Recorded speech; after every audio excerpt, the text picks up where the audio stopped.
Story Whispers of Hollow Creek. It was a late winter night when I found myself driving through the snow-covered roads of Hollow Creek, a tiny village in upstate New York.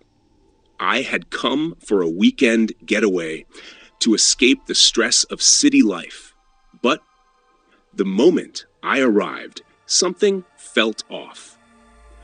The streets were eerily empty, and the snow seemed to fall heavier than it should have, cloaking everything in a thick silence. I drove down the main street, which was lined with old Victorian houses that looked like they hadn't been touched in decades.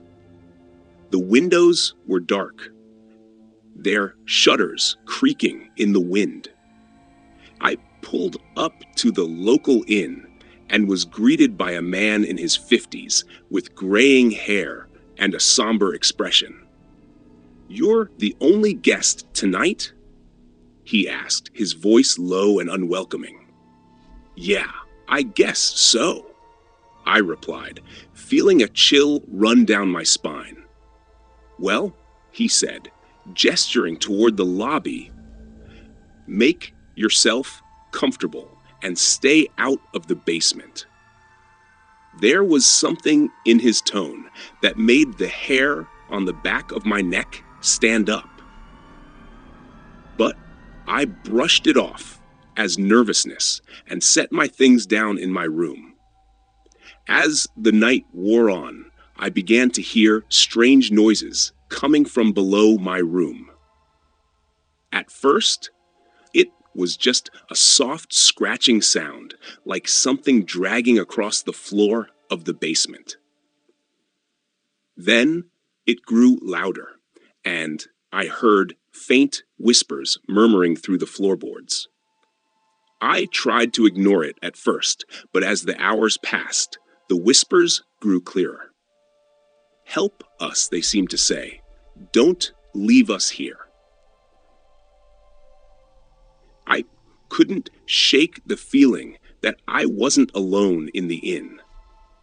The air felt thick with something unnatural, and the whispers became more urgent. Unable to resist any longer, I slipped on my coat and quietly made my way down the stairs to the basement door. The whispers intensified as I approached, as if the voices knew I was coming. The basement door creaked open with a horrible screech, and I was met with a cold gust of air that smelled faintly of rotting wood.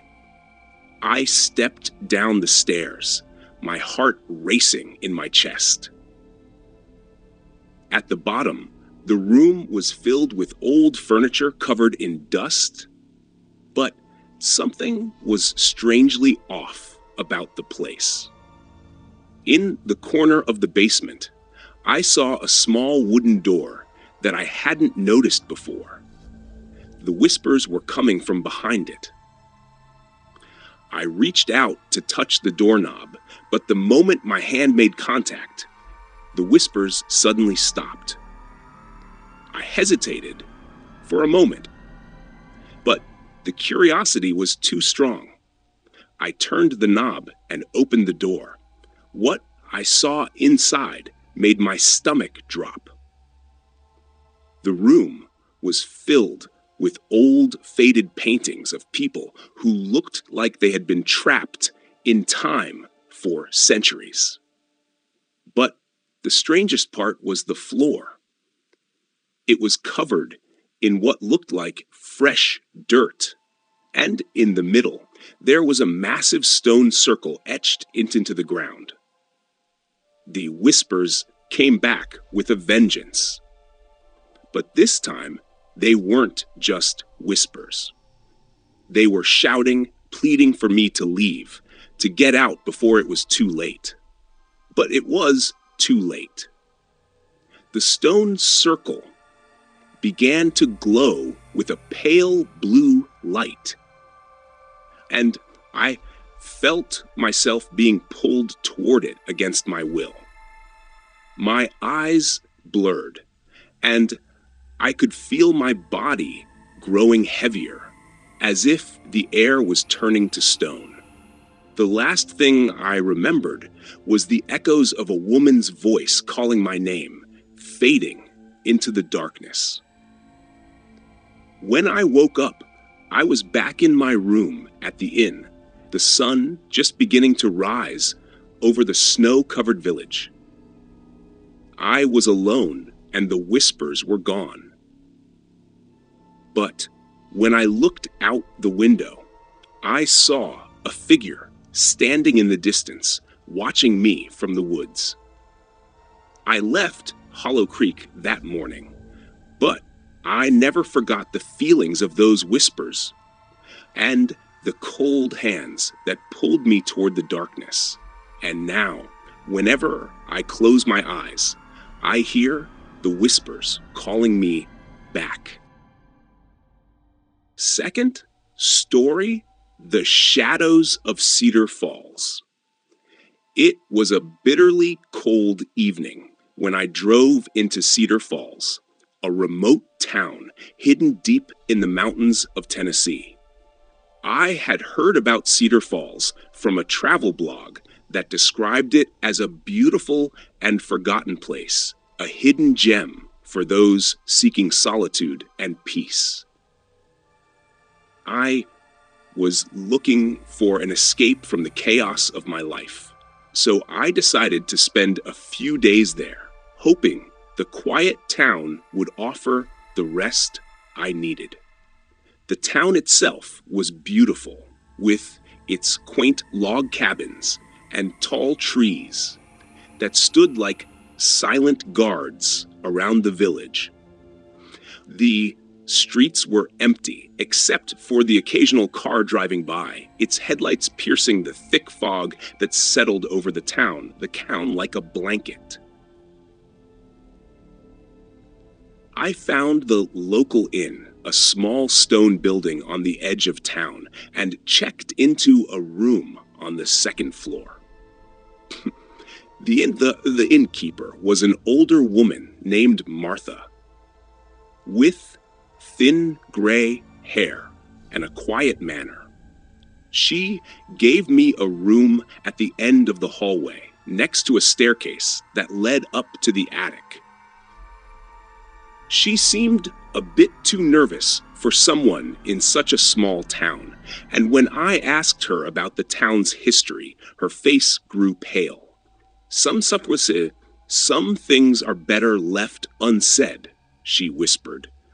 Wish Morpheus, her eyes darting to the hallway behind me. That night, as I lay in bed trying to sleep, I couldn't shake the feeling that I was being watched. The wind howled outside, and the floor creaked beneath me. But it wasn't just the house settling. I could hear soft footsteps moving up and down the hallway. At first, thought it was just my imagination, but the footsteps grew closer and closer until I could almost feel the presence on the other side of my door. I got up and opened the door quietly, peering into the darkness of the hallway. There was no one there, but the air was heavy with a strange coldness. I felt a shiver run down my spine. The next morning, I decided to take a walk through the woods near the inn. The snow was fresh and untouched, and the trees stood tall and silent, their branches creaking in the wind. As I walked deeper into the forest, I noticed a small clearing up ahead. Curious, made my way toward it, but when I stepped into the clearing, I felt a wave of dread wash over me. There was a stone circle in the middle of the clearing, its edges worn smooth by years of weather. As I stepped closer, I felt something shift on the air. The end that was like a presence that wasn't quite there, but still felt overwhelmingly real. I heard a faint whispering, soft at first, but growing louder and clearer the longer I stood there. "Leave now," the voice whispered, its tone sharp and urgent. I turned and ran back toward the inn, my heart pounding in my chest. As I ran, could hear footsteps following me from behind, but when I looked back, there was no one there. That night, the footsteps returned. They were louder this time and closer. I could feel someone standing outside my door, waiting for me to open it. I knew I had to leave the inn, but something kept me frozen in place. The next morning, I packed my things and left Cedar Falls without looking back. But as I drove away, I saw a figure standing at the edge of the woods, its face hidden in the shadows. I sped up and didn't stop until I was far from the village. To this day, I don't know what was in those woods, but whenever I think of Cedar Falls, I still hear the whispers calling me back to the stone circle. Third story, The Chill of Maple Ridge. It was a frosty night in early December when I drove into Maple Ridge, a seemingly peaceful town hidden deep in the Appalachian Mountains of Kentucky. I had heard rumors about this place from a fellow traveler who mentioned its reputation for being quiet, but somehow unsettling.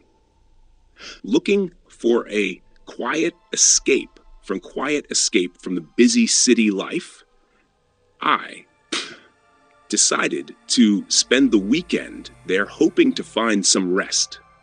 The town was smaller than I had imagined, with just a few weathered houses lining a single street. The air was cold and biting, and a thin layer of snow covered the ground, giving everything a frozen silence. I pulled into the only inn in town, a charming old wooden building with a creaky porch and dimly lit windows.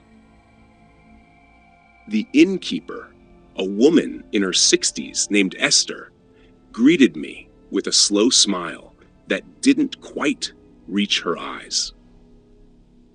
"Welcome to Maple Ridge," she said, her voice soft and gravelly. "Not many stay here this time of year." She paused, looking at me with a glance that felt too piercing. "I hope you're ready for the cold." I nodded and followed her to my room on the second floor. The inn was quiet, with nothing but the sound of the wind howling outside and the creak of the wooden floors beneath my feet. Esther left me alone with a warning to stay inside after dark. That night, as I lay in bed, I could hear the wind whipping against the windows, but there was something else too. A low murmur, like whispers, drifted up from the floor below. I tried to ignore it at first, thinking it was just the old building settling. But as the whispers grew louder, I felt a chill creep into the room. The voices were low but distinct. They sounded almost like they were speaking in a language I didn't understand. Felt a coldness seep into my bones as the whispers seemed to move closer and closer. Suddenly, the door to my room creaked open on its own. I could barely see in the dim light of the moon, but I could feel a presence standing in the doorway. My heart pounded in my chest as the air grew cold enough to see my breath. I gathered the courage to stand and move towards the door, but when I reached it, no one was there. The hallway was empty and silent once again. Confused and frightened, I closed the door and locked it behind me. The next morning, I asked Esther about the strange events from the night before, but she simply smiled and said, "The wind does strange things around here." Her eyes had a glint of something that made me shiver. That afternoon, I decided to explore the town. I walked through the quiet streets, past the old church and abandoned houses, until I came to the edge of the woods. There was a clearing just beyond the trees, and as I stepped into it, I felt a sudden sense of unease wash over me. In the center of the clearing, there was a large stone well, its surface weathered by time. The whispers returned, faint at first, but growing louder the closer I got. The voices were murmuring my name, calling me to the well. Suddenly, I felt a hand on my shoulder. I whipped around, but there was no one there. The voices were now shouting, their tone sharp and urgent. "Leave this place," they screamed. "The chill will claim you." I turned and ran back to the inn, my heartbeat pounding in my ears. I could feel the coldness of the voices chasing me, but when I reached the inn, the whispers stopped. That night, as I lay in bed, I heard them again, but this time, they weren't outside the window or beneath the floor. They were inside my head, Hautala's whispering softly, "You can't escape the chill." The next morning, I left Maple Ridge without looking back. As I drove away, I could still hear the whispers in the wind, calling me back to the chill that haunted the town.